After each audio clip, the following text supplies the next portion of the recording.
estamos así, mire, así estamos a nada, bueno, a menos de 2 años de celebrar un acontecimiento que cambió por completo al continente americano. Resulta que un 13 de mayo del año 1524 llegaron a América los primeros 12 franciscanos, los 12 apóstoles de México, y con ellos llegó el cristianismo a México, por supuesto. Y de eso hablaremos hoy. ¿Cómo fue la llegada de estos 12 primeros frailes franciscanos? ¿Quiénes eran ellos? Y cómo desde allí se extendió rápidamente por todo el continente la fe en Jesucristo. Quédese con nosotros a 500 años, casi ya 500 años de este gran acontecimiento.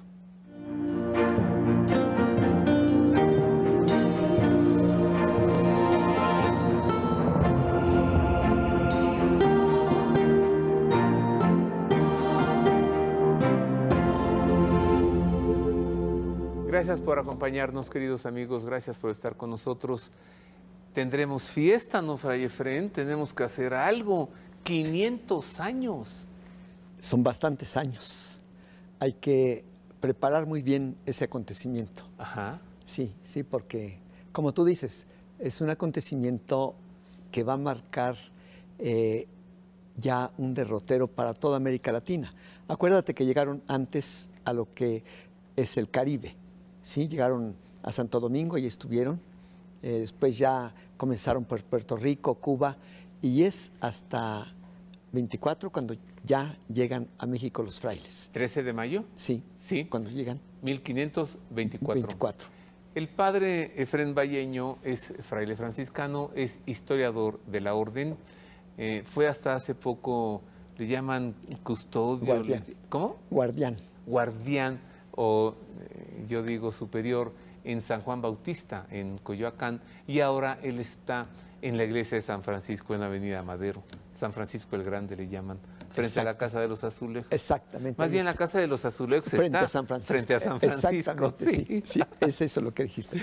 Sí, qué bueno que mencionaste esto porque fíjate que dentro de la tradición franciscana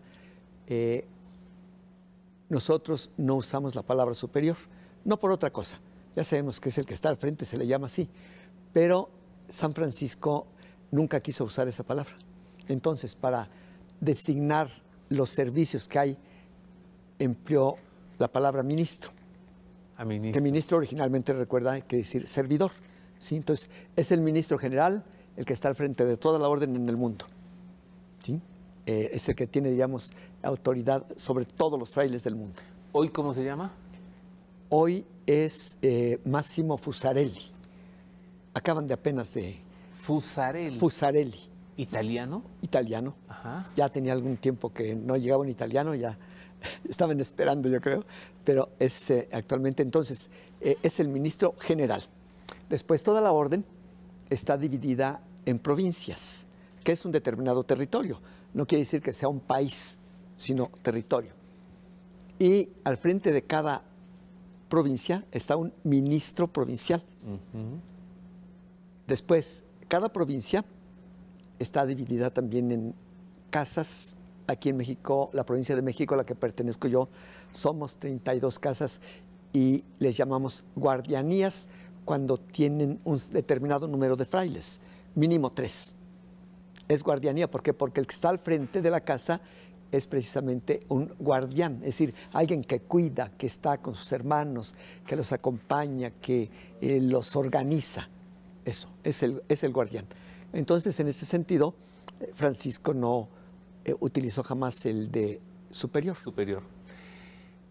El convento franciscano de San Gabriel Arcángel en Cholula es de tu provincia, Fray Efrén. Es de mi provincia. Ajá, que se llama provincia del Santo Evangelio. Santo Evangelio. Sí, porque aquí en México, como te decía, cada provincia es un territorio. En México tenemos 5 provincias. La primera provincia fue esta, la del Santo Evangelio, que comprende en la actualidad. En ese tiempo pues, era todo el territorio mexicano, ¿verdad? De esta provincia, bueno, estos primeros 12 frailes llegaron a establecer esta provincia. Exacto. Ajá, la primera. Y de aquí surgieron las demás provincias. En la actualidad somos 5, que es la provincia del Santo Evangelio, que es la Ciudad de México, Estado de México, Puebla, Tlaxcala, Morelos, Hidalgo, Oaxaca, Guerrero y Veracruz. Un poquito. Después la provincia de Michoacán, que prácticamente es el Bajío, ¿sí? Querétaro, Guanajuato, Michoacán, y después también tienen en el norte Chihuahua, también es de la provincia. Después la provincia más grande de aquí de México, incluso territorialmente, pero también numéricamente, es la de Jalisco, de los santos Santiago y San Francisco. La de Michoacán es provincia de San Pedro y San Pablo, van a estar de fiesta en estos días, ¿no? Que es San Pedro y San Pablo. Y la de Jalisco, que es la más extensa,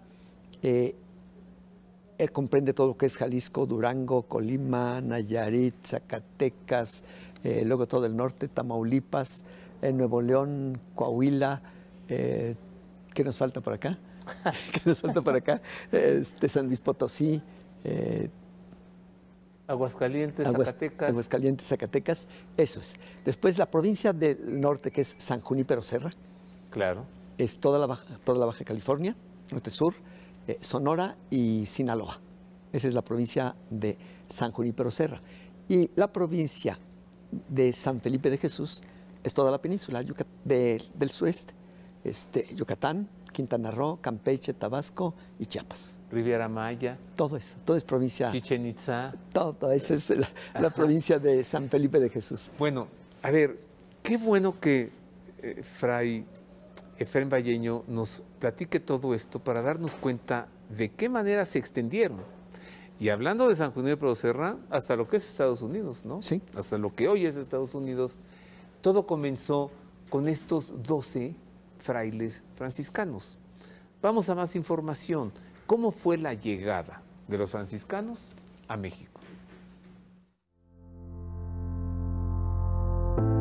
Los frailes menores llegaron a México de manera significativa, pues lo hicieron en un grupo integrado por 12 misioneros franciscanos en memoria de los 12 apóstoles de Jesús, razón por la que se les conoce como los 12 apóstoles de la Nueva España.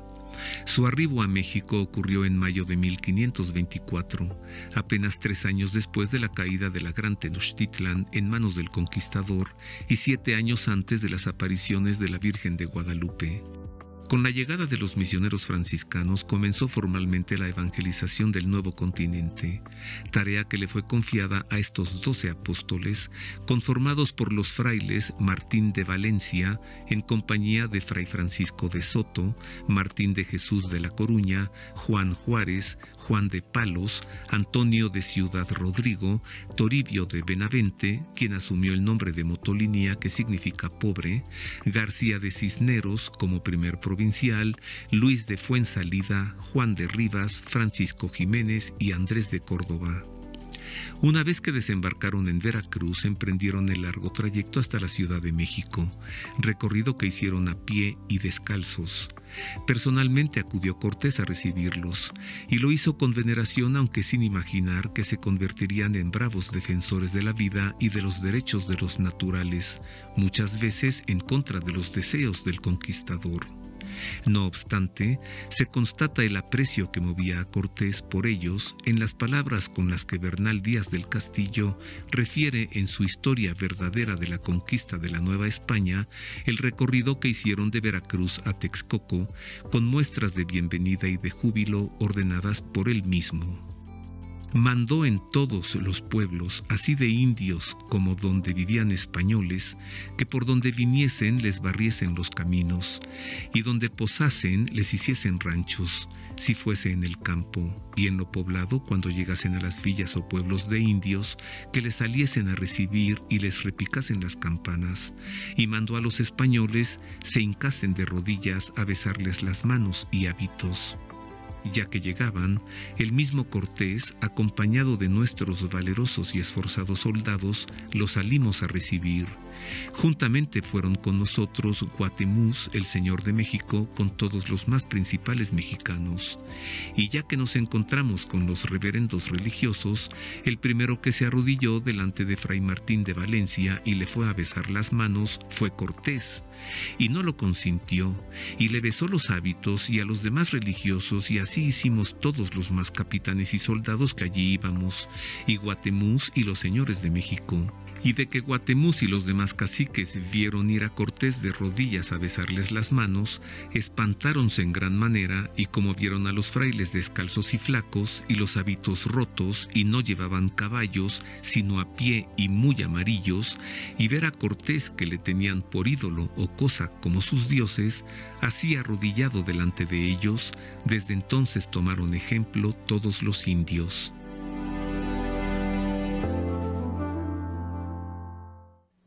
Padre Efrén Valleño, a ver, así llegaron, pero ¿en qué contexto, en qué entorno? O sea, sabemos que ellos llegaron aquí. Sí. Sí, aquí estaban sacándole el corazón a la gente cuando en Roma Miguel Ángel estaba haciendo la cúpula de la Basílica de San Pedro. Aquí andaban en calzones cuando allá estaba el Renacimiento a todo lo que da, Sí. y la Florencia con los Medici, Leonardo da Vinci, etcétera, ¿no? Entonces, ponnos en contexto, ¿cómo estaba el mundo? A ver, mira, para lo que se refiere a la orden, lógicamente para captar y entender mejor el porqué, el empuje, porque hay que hablar de esto, ¿no? El empuje de estos hermanos franciscanos, hay que irnos un poquito atrás. Sí. A ver, mira, después de que murió San Francisco, 1226, cuando él murió ya comenzaba poquito a perfilarse dos tendencias dentro de la orden, por llamarlo así. Pero hago la conexión. Sucedió lo mismo en el cristianismo. Recuerda, nosotros nos consideraban los que no eran judíos, una secta del judaísmo, a los cristianos. Y también allí hubo tendencias. Acuérdate de ese gran enfrentamiento que tuvieron en Jerusalén los apóstoles para ver si aceptaban a los paganos y en qué condiciones, y si van a aceptar que se circunciden, que no. Dos tendencias, ¿no? Unos que dicen, no, hay que casi hacer los judíos, y otros dicen, no, no tenemos por qué hacer los judíos. Y tras la muerte de Francisco, comienzan estas dos tendencias. Ajá. Unos que dicen, a ver, vamos a continuar este movimiento que inició Francisco en la iglesia, pero no vamos a modificar gran cosa. Vamos a seguir viviendo y queremos seguir viviendo como él vivió. ¿Cómo andaba él? Descalzo, con su hábito simplemente, no tenía dónde llegar, no había casas, unos lugares, cuando comenzaron las casas de los frailes eran, ¿qué? Unas cabañitas muy elementales, era todo. Entonces estos dijeron, para mantener vivo ese espíritu que Dios suscitó en la iglesia, tenemos que mantenernos también nosotros. Y otros dicen, no, tenemos que ir haciendo que esto se vaya adaptando al tiempo que vamos viviendo. Y entonces es cuando comienzan ya desde entonces, después de que muere San Francisco, un poquito estas dos tendencias, ¿no?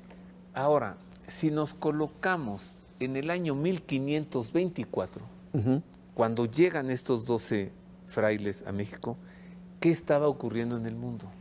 En el mundo para este tiempo, acuérdate, es fines del siglo XV. A ver, inicios, ellos llegan 1524. O sea, es un la poco primera. atrás. Es 1492, Cristóbal Colón. Exacto. Es el pleno renacimiento, es el humanismo. Ajá. Es el humanismo, el renacimiento que está tomando, ya está en pleno auge, ¿no? Es cuando las grandes figuras del Renacimiento, por ejemplo, el más conocido, Erasmo de Rotterdam y algunos otros más, están en pleno apogeo. Y los artistas, los que tú has mencionado, ¿sí? Y los Leonardo, y los arquitectos, Miguel Ángel. sí, y los grandes arquitectos. Entonces, para este tiempo, ya dentro de la Europa central, que se llama, las cosas están tomando nuevamente cauce, porque acuérdate que todavía ¿qué será? Unos 100 años antes, un poco así, es cuando tiene lugar la famosa peste negra, que se llevó prácticamente las 2/3 partes de habitantes, ¿no? En la orden eso fue lo que ocasionó. A ver, se descubre que hay otro mundo. Sí, hay otro mundo. ¿Y qué piensa Europa? Pues vamos y nos vamos a traer todo. Y en eso llegan los frailes, tus hermanos, con una idea bien distinta. No sí, llegamos aquí a llevarnos todo, sino a traer. A ver. Sí, pero recuerda que era la mentalidad que cundía en el Renacimiento y sobre todo en España, pero no exclusivamente en España, es esto. Hay que explorar nuevos mundos. O sea, como que estaba dentro del ambiente renacentista el salir de tu entorno. Acuérdate que es el tiempo cuando también se da la vuelta a África. Como el Papa Francisco que dice hoy, vamos a las periferias, iglesia en salida, ¿no? O sea, exacto. Hace 500 años, ¿así o sí, más? Exacto, y la gente, en el ambiente seglar, la gente también tenía eso. Vamos a buscar no solamente algo mejor de lo que tenemos aquí, sino también gloria, que podamos destacar, que nos den algún título. Acuérdate los que llegaron aquí, Cortés, que después es el Marqués del Valle. O sea, en busca de un nivel mejor, pero también de una posición a nivel nobiliaria Sí. que pudieran ellos conquistar. A ver. Entonces, todo esto está en el ambiente. O sea, voy a ir a hacerme señor de esos lugares. Sí. Voy a ir a ver qué conquisto. Sí. Y voy a ver qué me traigo. O a ver qué pongo allá. Y en ese momento llegan 12 frailes franciscanos que dicen, hay que vivir en una choza como San Francisco. Voy a hacer una pausa, queridos amigos. Regreso con esto y con más. La llegada de los primeros frailes a México. Vamos, la llegada del cristianismo a América.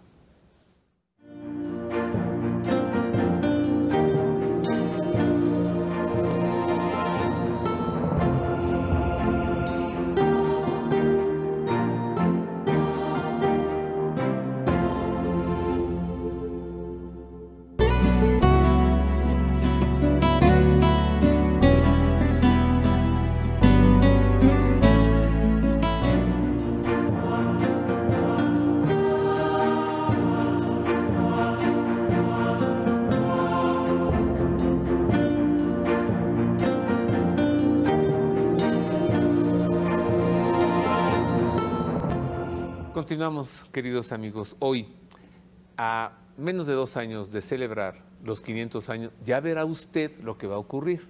Por eso estamos haciendo este programa para usted. Porque cuando estemos en 2024, usted va a ver un revuelo por todos lados, 500 años de la evangelización, y usted va a decir, ¿de dónde, por qué o qué? Si la Virgen de Guadalupe se apareció en 1531, sí, pero recuerde que Juan Diego iba al convento de Tlatelolco a buscar a los franciscanos. O sea, ya estaban allí. Y es que en 1524 llegaron los primeros franciscanos a América. Ni siquiera podemos ir a México, a América. Y esto en el 13 de mayo. Por lo tanto, el 13 de mayo de 2024 tenemos que estar celebrando medio milenio de cristianismo en América. 500 años de cristianismo en México.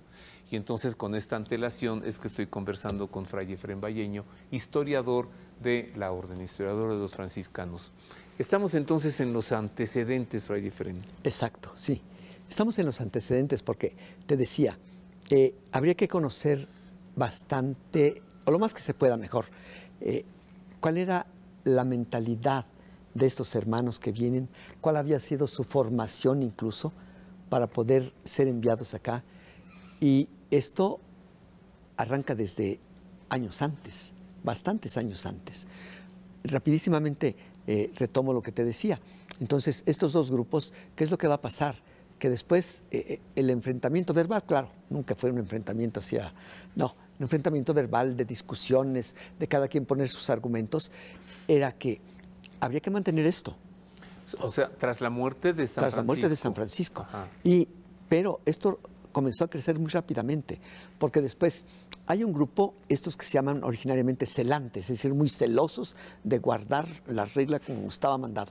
Otros que dicen, no, tenemos que ir haciendo lo posible por adaptarnos a los cambios que va haciendo y además lo que va diciendo la Madre Iglesia. ¿Por qué? Porque unos decían, no, hay que guardar la regla al pie de la letra, sin cambiarle nada, y además el testamento de San Francisco igual como si fuera una regla.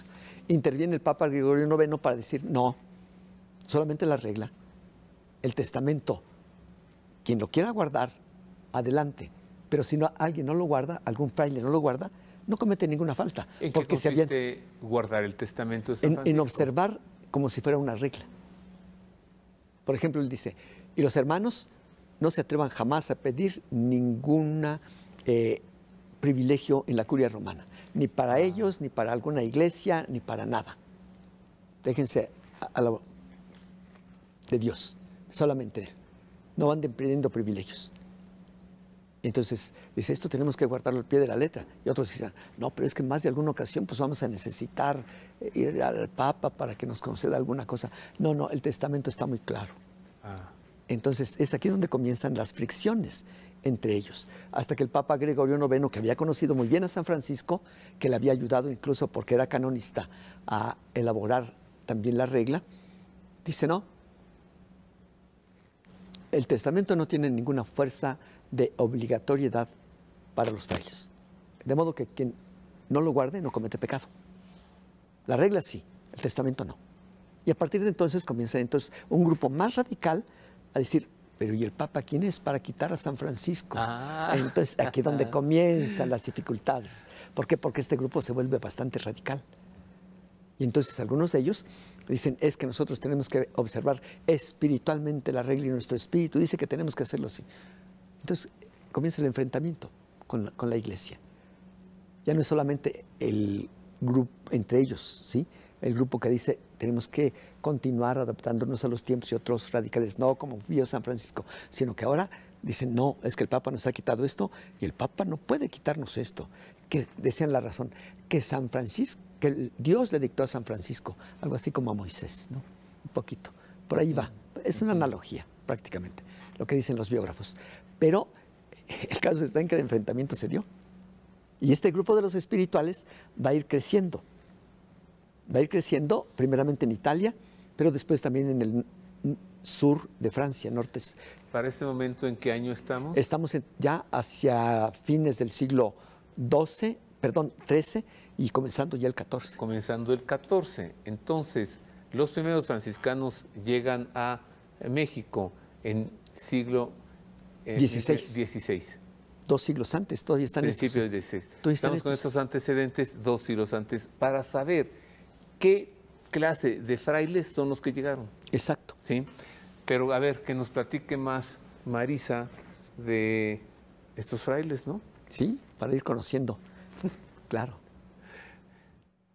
Les saludo con afecto, queridos amigos, para entregarles más información acerca de la llegada de los primeros evangelizadores a nuestro continente y a nuestro país, los 12 apóstoles de México, con algunos antecedentes en la orden de los franciscanos, que es bueno conocer para saber que los primeros frailes que llegaron a Veracruz formaban parte de los franciscanos que vivían la pobreza y la humildad de manera muy severa. Aquí les dejo la información. Los frailes franciscanos llegados a San Juan de Ulúa en 1524 procedían de uno de los grupos de la observancia, el de los descalzos, que surgió y creció en España, de donde pasaron a la Nueva España, como entonces se llamaba al suelo mexicano. Para tener una mejor comprensión de tal acontecimiento, es bueno conocer el contexto en el que a lo largo de los siglos XIV y XV surgieron los varios grupos de la observancia, reformados, recoletos y descalzos. Tras la muerte de San Francisco de Asís fueron surgiendo dos grupos. Uno deseaba mantener vivo el ideal del fundador, sin cambios, llamado primero celantes, después espirituales y finalmente fraticelos. El otro, llamado comunidad, fue adquiriendo un estado legal de mitigación en varios aspectos de la forma de vida franciscana, logrando que el Concilio de Viena de 1312 condenara algunas proposiciones con respecto a la pobreza. En consecuencia, hubo un enfrentamiento entre la orden y el Papa Juan XXII, pues la orden sostenía que Cristo y los apóstoles no tuvieron nada, ni en común ni en particular, sino solo el uso de las cosas, afirmando además que tal proposición no era herética. El Papa, por su parte, declaró que la perfección evangélica consiste esencialmente en el amor y que la renuncia a los bienes temporales solo disponen para el amor, y prohibió que se discutiera más tal asunto. En 1324, el conflicto con el pontífice se agravó porque Luis IV de Baviera, en lucha con el Papa, tomó la orden bajo su protección. El Papa entonces excomulgó al ministro general de la orden. A esta crisis interna se sumó la peste negra, la pandemia más mortífera que arrebató a la orden franciscana las 2/3 partes de sus frailes. Los sobrevivientes fueron concentrados en los grandes conventos, donde el ritmo monacal iba en detrimento de la inserción social y pastoral. Además, la prisa por querer recuperar los efectivos descuidó la selección de los candidatos. En casi todas las provincias de la orden se abandonaron los eremitorios y se construyeron conventos espaciosos. Los primeros 12 frailes franciscanos que llegaron a la Nueva España, conocidos como los 12 apóstoles de México, por gracia de Dios fueron frailes del grupo de los descalzos, observantes de la pobreza franciscana. Así que entonces los que llegaron eran los de la observancia de pobreza, de humildad, de obediencia. Sí. O sea, los sencillos, los pobres. Sí, va a faltar todavía otro periodo, más o menos. ¿Por qué? Porque a principios del siglo XIV este grupo había crecido y estaba bastante fuerte. ¿Cuál? El de los espirituales, estos que se habían enfrentado con el Papa. ¿Y por qué? Porque precisamente a inicios del siglo ya XV se van a enfrentar también con el Papa Juan XXII. Y el tema va a ser la pobreza. Ah, bueno, pues sí, es lo que nos decía Marisa hace un momento. Exacto, Ajá. sí. Entonces, O sea, ¿somos pobres o no somos pobres? Exacto. Pero, a ver, es que estos se radicalizaban en la pobreza, hasta que el Papa también, Juan XXII, que bueno, los pone en su lugar. Dice, a ver, hermanos, está bien, la pobreza, pero recuerden, lo central del cristianismo no es la pobreza. Ajá. Lo central del cristianismo es el amor. Ajá. Entonces, la Y pobreza... la predicación. Sí, pero dice, en este caso dice, la pobreza será realmente valiosa y ayudará muchísimo en la medida en que sea una disposición para el amor. Es decir, cuando tú estás despojado de todo, en este caso también de lo exterior y de los bienes materiales, entonces estás completamente libre para poder amar y para poder ir a todos los lugares sin ninguna atadura, porque no te ata nada. Si no tienes ni siquiera una casa, ni siquiera esto, nada. Entonces, por eso es que el Papa Juan XXII reaccionó de esta manera. ¿Por qué? Porque aquellos se habían radicalizado diciendo, en base a... ¿Recuerdas? Es el tiempo de los beguinos y beguinas. Es un movimiento que comenzó en los Países Bajos, que era, por así decirlo, la vida religiosa activa de hoy día. Porque comenzó con mujeres. ¿A qué se dedicaban? Generalmente vivían de la educación de los niños, pero vivían en comunidad, rezaban, prácticamente unas religiosas, pero sin tener el reconocimiento oficial de la Iglesia. ¿Por qué? Porque la única forma de vida religiosa para este tiempo es la monacal, la clausura. Y ellas no vivían en clausura. Entonces, el Papa Juan XXII, que estaba en Aviñón. Sí, es ¿sí? el tiempo del famoso exilio de Aviñón. Desde Aviñón les dice a los franciscanos, a ver, ustedes tienen que ser pobres como su padre fundador Francisco de Asís, en la medida en que esta pobreza los dirija hacia el amor. Exacto. No tienen que ser pobres porque su padre fundador Francisco lo era. Esa es la cosa, ¿no? O sea, darle un sentido a ese voto de pobreza. No nomás soy porque San Francisco era, sino soy porque quiero amar sin nada que me detenga a amar. Sí, ¿Qué cosa? Sí, entonces, y la mayor parte lo entendió, pero hubo este grupo radical que es uno de los episodios más tristes también de la orden. ¿Por qué? Porque algunos se mantuvieron firmes en esa oposición al Papa. Y como el Papa Juan XXII también se las gastaba un poquito, acabaron, si mal no recuerdo, 5 de ellos en la hoguera. Vámonos. Otros 4 o 3 en prisión perpetua.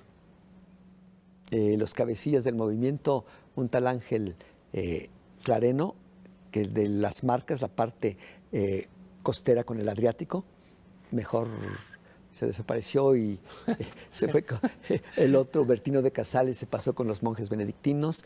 En fin, estuvo muy fuerte este periodo de la historia de nosotros. ¿Por qué? Porque más o menos 1318 es cuando el Papa Juan XXII dice, se acabó esto. Un siglo antes de la llegada a América. No, 2 siglos. 2 siglos antes. De la llegada Entonces, a América. aquello está todavía muy revuelto. ¿Por qué? Porque aparte, como si fuera poco, este grupo que se opone al Papa fue encabezado, por lo menos un periodo, por el ministro general.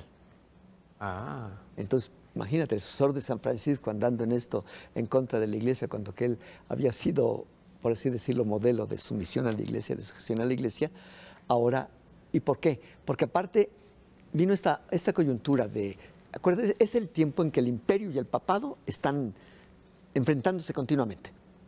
Esto ya ha pasado desde Inocencio III y después siguió con Honorio III y con Gregorio IX, que tuvo que luchar contra Federico II, en fin.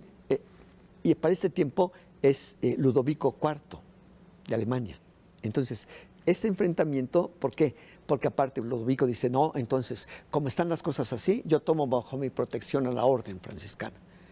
Y el ministro general cede. Y entonces, ahora es el enfrentamiento muy fuerte. Ah, con el emperador. No, el emperador los toma como partidarios suyos. El emperador los protege, sí, y entonces el enfrentamiento sigue entre con el Papa y el emperador ahora crece. Pero ahora apoyado por los el emperador dice, yo ya tengo mi orden, ¿no? Exacto. Hagamos una pausa. Sí, hagamos. Esto se pone candente e interesante. Volvemos con más de estos antecedentes de los primeros evangelizadores de América a punto de celebrar los 500 años.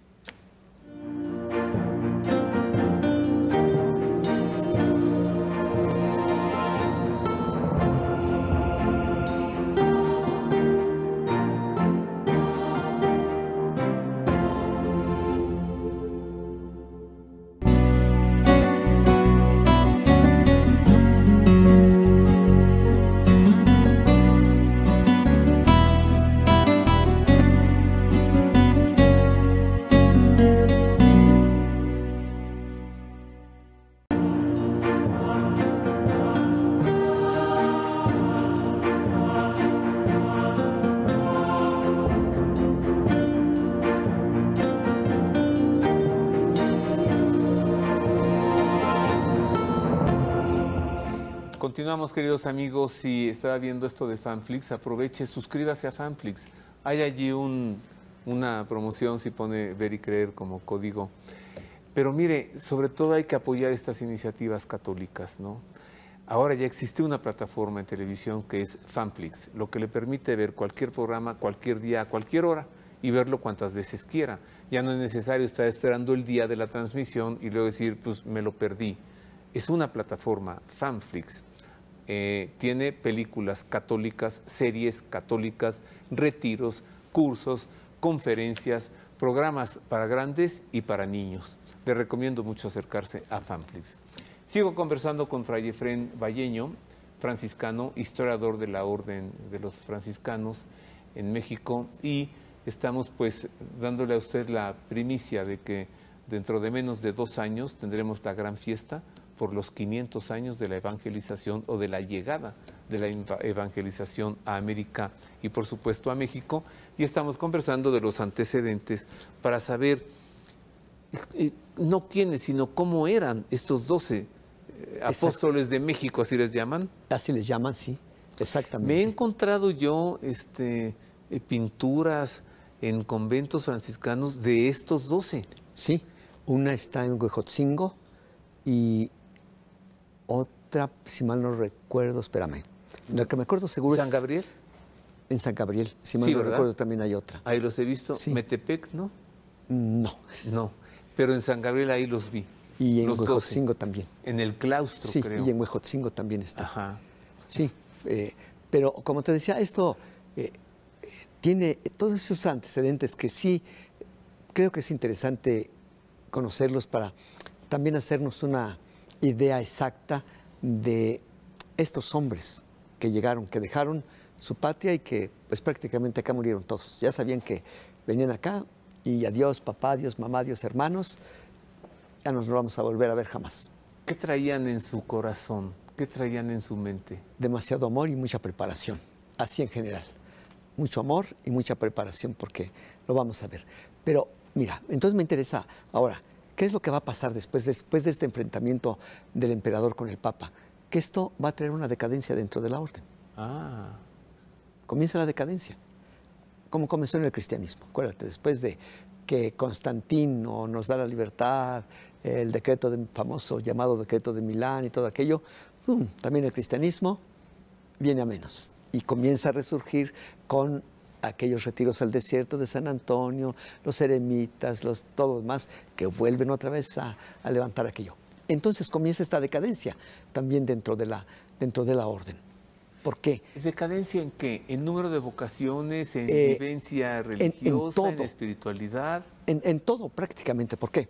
Porque, como te decía, viene aquí después también esto revoltijo, por llamarlo de algún modo, en Europa. Es la famosa Guerra de los 100 años, que va a comenzar en el 300 y va a acabar en el 400, el siglo XV. La peste. Y después la peste, que es de la pandemia, yo creo que más fuerte que hemos tenido, ¿no? Entonces, todo esto va a influir para qué. En primer lugar, para que numéricamente los frailes, 2/3 partes, se acabaron. Diezmados. ¿Qué es lo que pasa? ¿Qué hace la orden entonces? A estos que sobreviven a la peste negra, los lleva a los grandes conventos que ya había en las ciudades.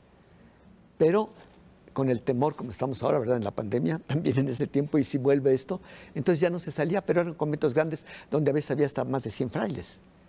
¿Y hacer qué? ¿Hacer qué? ¿Hacer qué? Es la pregunta. Entonces ahí es donde comienza la decadencia. Bueno, si hay temor de salir a predicar, de salir por allá, entonces ¿aquí qué? ¿Estudiar? Pues sí, un poco, pero no hay mucho que hacer. Entonces comienza también esta decadencia. Y aparte, esto otro, como no hay mucho que hacer, acuérdate de lo que dice y aplica para todo el mundo, ¿eh? Los frailes no somos la excepción, ni los santos son la excepción, y por eso lo ponen ellos. La ociosidad es la madre de todos los vicios. Si no tienes mucho que hacer, andas divagando y acabarás haciendo alguna tontera. Conozco un señor que dice, la ociosidad es la madre de una vida padre. Pero aquí más bien pensemos en esos vicios, ¿no? O sea, exacto, que sí, van surgiendo en comunidades franciscanas. Exacto. Y provoca mayor decadencia. Y van minando, ¿no? Van minando los principios, las ganas de vivir el Evangelio. También te lo van haciendo.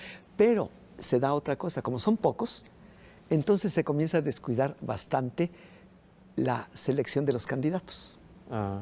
Y entonces no se tiene mucho cuidado para quienes quieren ingresar con los frailes, y entonces comienzan también a colarse gente indeseable. Gente que buscaba más bien estar dentro de sus grandes conventos. Pues no voy a tener mucho que hacer, voy a tener que comer, voy a tener esto. Esto va a traer la decadencia, ¿sí? Y como si fuera poco, ya en el siglo XV, ¿verdad?, todavía el Papa Gregorio XII, que era un antiguo monje, impone para los frailes de la orden franciscana unas constituciones que eran bastante monacales y muy poco franciscanas. Entonces, aunque esto se pone muy interesante, se nos ha ido volando el tiempo, sí, Fray Efrén. Vamos a hacer una cosa. Como estamos a un poco menos de 2 años, vente más seguido para seguirnos con toda esta narrativa como preparación para los 500 años. Claro. ¿Sí? Sí.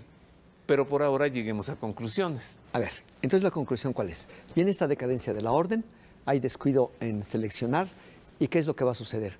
Que entonces viene este deseo de retomar, como debe ser, la regla. Y la por regla eso inicial. Y es el tiempo, precisamente en toda Europa, y no solamente con los franciscanos, es el famoso tiempo de las observancias. Es decir, queremos volver a la observancia primitiva de nuestra regla.